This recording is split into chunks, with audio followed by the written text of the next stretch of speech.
Ce qui m'a séduit dans l'idée de créer pour Essential Parfum, c'était d'abord la liberté totale de pouvoir proposer une note qui me passerait par la tête, que j'avais envie de proposer. D'avoir aussi une liberté dans le prix, parce qu'on n'a pas toujours autant d'argent pour créer des parfums. Et du coup, j'ai pu utiliser des matières premières que j'adore en très grande quantité, ce qui est un privilège. J'ai immédiatement eu envie de travailler autour de l'Akigala Wood, qui est un bois exclusif à Givaudan. L'Akigala Wood est en fait un produit qu'on obtient en découpant le patchouli. On a utilisé un patchouli d'Indonésie Sustainable et on l'a zoomé. On a pris une seule partie de ce patchouli, une partie qu'on n'utilise pas d'habitude. C'est ce qu'on appelle de l'upcycling. Et pour la première fois, on a donné vie à ce produit, on l'a valorisé et on s'est rendu compte qu'il avait une odeur incroyable. De bois, de vétiver, de poivre noir. L'Akigala Wood est extrêmement puissant. Il a un pouvoir de diffusion incroyable et j'avais très envie de créer mon parfum autour de l'Akigala Wood. Ma création autour de ce bois est donc devenue un bois impérial. Tout le parfum est construit autour de l'Akigala Wood et l'idée était de le sublimer, de le mettre en valeur. J'ai presque filé la métaphore de son terroir d'origine, l'Indonésie, en travaillant autour du basilic thaï avec ses facettes anisées que j'adore. C'est très frais, il y a une vraie addiction dans cette note-là. J'ai aussi travaillé sur un poivre du Timout qui est pétillant, qui a des facettes pamplemousse rose. Et finalement, tout le parfum se construit et se structure autour de l'Akigala Wood et le sublime. 3 mots pour définir bois impérial: sensuel, boisé évidemment, et frais. S'il fallait peindre bois impérial, j'irais sur la verticalité, de grandes lignes verticales à l'encre noire et plein de taches éparses pour symboliser la pétillance et la fraîcheur du parfum.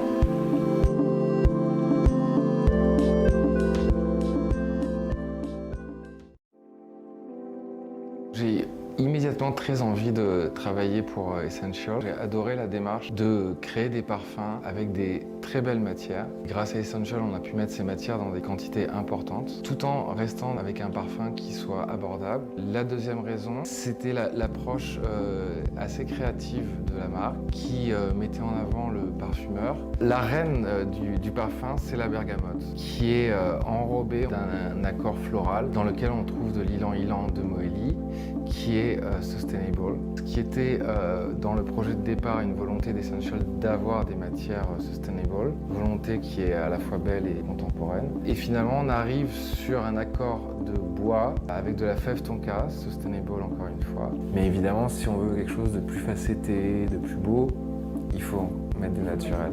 En venant du sud, la bergamote évidemment m'a rappelé quand je rentrais dans le bureau de mon père ou de mon grand-père avant à Grasse et que je pouvais sentir les petits échantillons puisqu'ils vendaient des matières premières de parfum. Pour définir la bergamote par 3 mots: étincelante, ensoleillée et agrume.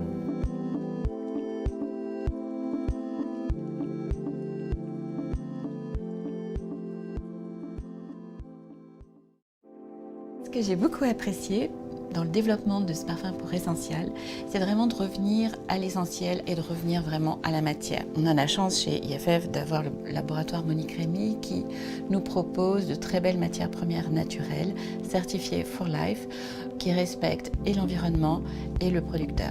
Pour créer ce parfum, j'ai utilisé 2 qualités de rose absolument sublimes et qui sont certifiées for life. La rose essentielle, qui porte bien son nom pour ce parfum, et ensuite la rose absolue turque. J'ai associé ces 2 roses avec un musc captif qui s'appelle la symphonide, qui donne comme un effet de seconde peau, comme aussi ces peaux qui s'attirent avec le boisé de ces notes vibrantes qui vont donner aussi tout ce côté magnétique et s'attirer comme un aimant. Si je devais résumer Rose Magnétique en 3 mots, ce serait voluptueux, boisé et enveloppant.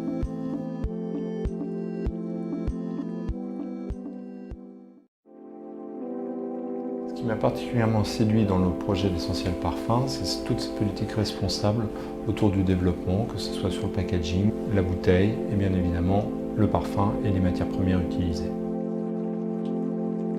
Les matières premières que j'ai utilisées pour le développement de Divine Vanille sont la vanille de Madagascar, c'est une qualité sustainable, la fève tonka du Venezuela, également une qualité sustainable, le patchouli d'Indonésie, également sustainable. Pour la création de Divine Vanille, je me suis inspiré d'un des voyages que j'ai pu faire à Madagascar. J'ai pu voir la vanille sur les étals de marché. Ça brille au soleil, ça sent magnifiquement bon. Et c'est vraiment le souvenir que j'ai eu en tête pour développer Divine Vanille. Si je devais définir Divine Vanille en 3 mots, je dirais addictif, chic et séduction.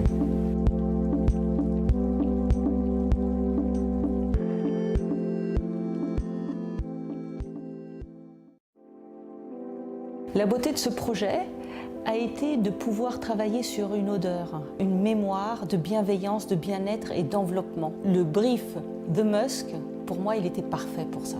J'ai travaillé avec des matières premières qui me font particulièrement plaisir pour développer The Musk. C'est le Santal Album, qui est un santal qui était à 2 doigts de disparaître récemment d'Inde, il y a une vingtaine d'années. Il a été replanté et maintenant c'est une matière première de développement durable dont les parfumeurs sont particulièrement attachés. Il n'y a rien de plus beau que ce santal. J'ai aussi travaillé avec une matière première de Givaudan, un captif, un musc absolument extraordinaire, aussi bien dans sa ténacité que dans ce qu'il représente et dans sa pureté. Il s'appelle Nirvanolide, pour vous dire. Pour moi, le parfumeur est un artiste. Le fait qu'il travaille dans une industrie ne lui enlève rien. C'est assez rare que les parfumeurs signent leurs œuvres, donc c'est un honneur. C'est vrai qu'ils sont derrière souvent des couturiers ou des stars ou des célébrités. C'est vrai qu'on met rarement le parfumeur en avant. The Musk, pour moi, est un parfum envoûtant, floral et chaleureux.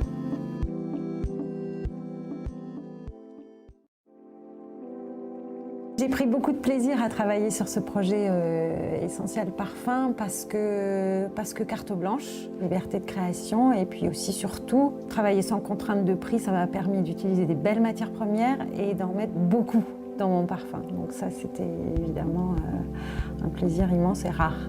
J'ai imaginé un parfum tout en contraste entre quelque chose de très juteux, pulpeux, très joyeux, qui est dans une essence d'orange amer d'Italie et que j'ai contrasté avec les notes très douces, chaleureuses, presque un peu laiteuses d'un très très beau santal album d'Australie. C'est un santal qui a été développé dans un programme d'ethical sourcing de Givaudan avec des communautés aborigènes en Australie. Un film, ce serait peut-être Plein Soleil, enfin déjà parce que c'est un film incroyable, mais aussi cette idée de lumière très intense, la lumière du zénith.